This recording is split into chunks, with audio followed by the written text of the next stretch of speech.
ದುಃಖ ಕೊಡ್ತೈತೆ. ಮೂರನ ಪರವನ ತಂಕನ ಬಡಗನ ದಿಕ್ಕುಗಳಲ್ಲಿ ದಕ್ಷಿಣದ ಬಾಗಿಲು ತಾನಿಲ್ಲದು. ಸುಳ್ಳಾಗದನ್ನ ಕೊಳ್ಳಾಗದನ್ನ ಕೋಟೆಯ ಬಾಗಿಲು ದರೆಗುರುವುದೋ. ಕಾಲಜ್ಞಾನಿಗೆ ನೀವು ಎಲ್ಲವನ್ನೂ ತಿಳಿದವರು. ಇದಕ್ಕೆ ಪರಿಹಾರವೇ ಇಲ್ಲದೆ ಈ ಕೆಂಪೇಗೌಡನ ಕನಸು ನನಸಾಗುವುದಿಲ್ಲದೆ ನಾವು ಯಾವ ತ್ಯಾಗಕ್ಕೂ ಸಿದ್ಧರಿದ್ದೇವೆ. ದಯಮಾಡಿ ಪರಿಹಾರವನ್ನು ಸೂಚಿಸಿ. ಪರಿಹಾರ ಒಂದೈತೆ, ಮರೆಯದೆ ಕೇಳಿಕೋ. 5 ಮುಂದಿನ ಒಳಗೆ ಏನಾಗಿರಬೇಕು. ಆ ಜೀವದ ಒಳಗೆ ಜೀವವೂ ಇರಬೇಕು. ತುಂಬು ಬದಲಿಯಾಗುತ್ತಿಗೆ ಬಲಿಯಾಗಬೇಕು. ನಿಲ್ಲದ ಬಾಗಿ ತಾನಿತ್ತು ಮನಸ್ಸಿನ ಚಿಂತೆಗಳಿಗೆ ಹರಿರೇಶ ನಾನೇ, ಇದು ಕಾಲ ಭೈರವೇಶ್ವರ ನಾನೇ.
ನಗರವನ್ನ ನಿರ್ಮಾಣ ಮಾಡುವಂತ ಸಮಯದಲ್ಲಿ ಕೆಂಪೇಗೌಡರು ಬೃಹತ್ ಕೋಟೆಯನ್ನ ಕಟ್ಟುತ್ತಿರುವಂತಹ ಸಂದರ್ಭದಲ್ಲಿ ದಕ್ಷಿಣ ದಿಕ್ಕಿನಲ್ಲಿದ್ದಂತ ಹೆಬ್ಬಾಗಿಲಿನ ಕಂಬ ಪದೇ ಪದೇ ಎಷ್ಟು ಕಟ್ಟಿದರೂ ಕುಸಿದು ಬೀಳುತ್ತಿತ್ತು.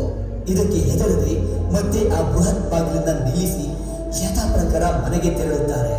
ಆದರೆ ಮತ್ತಲ್ಲಿ ಆ ಬಾಗಿಲು ಬಿದ್ದು ತನ್ನ ವೈರಿಗಳ ಅಪಹಾಸ್ಯಕ್ಕೆ ಕಾರಣವಾಗ್ತೀನಿ ಅನ್ನುವಂತ ಭಾವಿಸಿ ಚಿಂತೆಗೀಡಾಗಿ ಜ್ಯೋತಿಷ್ಯರ ಬಳಿ ಈ ಸಮಸ್ಯೆಯನ್ನ ಹೇಳಿಕೊಂಡಾಗ ಆ ಜ್ಯೋತಿಷ್ಯರು ಈ ರೀತಿ ಹೇಳ್ತಾರೆ, ಇದು ಭೂತದ ಚೇಷ್ಟೆಯಾಗಿದ್ದು ಇದಕ್ಕೆ ಪರಿಹಾರವಾಗಿ ತುಂಬು ಗರ್ಭಿಣಿಯೊಬ್ಬಳ ಬಲಿಯ ಅವಶ್ಯಕತೆ ಇದೆ ಅಂತ ಹೇಳ್ತಾರೆ. ಪ್ರಜೆಗಳನ್ನ ಮಕ್ಕಳಂತೆ ನೋಡ್ಕೊಳ್ತಿದ್ದಂತ ಕೆಂಪೇಗೌಡರಿಗೆ ಇದು ನುಂಗಲಾರದ ತುತ್ತಾಗುತ್ತೆ. ಗರ್ಭಿಣಿಯನ್ನ ಬಲಿ ನೀಡೋದು ಸಾಧ್ಯವೇ ಇಲ್ಲ ಅಂತ ನಿರ್ಧಾರ ಮಾಡ್ತಾರೆ.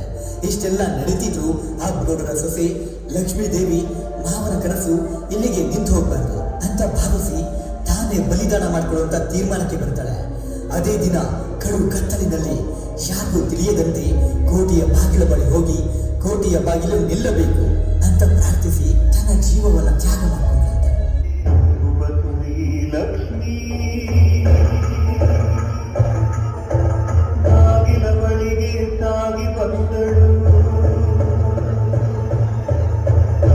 ಆತ್ಮಾರ್ಪಣೆಗೆ ಮನಸಾರೆ ನಿಂತಳು. ಭಕ್ತಿಯ ಹಿಡಿದು ಭೈರವೇಶ್ವರನ ನೆನೆದು ಕುಲದ ಘನತೆಯೇ ಹಿರಿದು ಎಪ್ಪ ನೀತಿಗೆ ಮಣಿದು ಕತ್ತಿಗೆ ಕೊರಳನು ಕೊಟ್ಟಳು.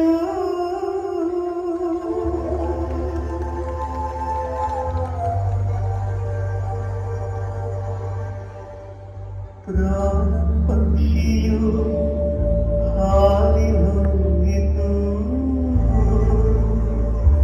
ಧರೆಗೆ ಉರುಳಿದ ದೇಹ ಹುತಾತ್ಮವಾಯಿತು.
ನೆಮ್ಮದಿಗೆನಿಸಿದ್ದ ದಕ್ಷಿಣದ ಬಾಗಿಲು ಈಗ ದೃಢವಾಗಿ ನಿಂತಿದೆ. ಹೌದು ಮಹಾಪ್ರಭು, ದೃಢವಾಗಿ ನಿಂತಿದೆ. ಏನು ಹೇಳಿದೆ?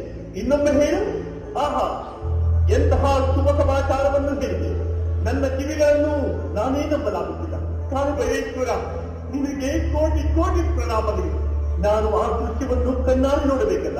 ನಡಿ, ಕೋಟೆಯತ್ತ ಸಾಗೋಣ.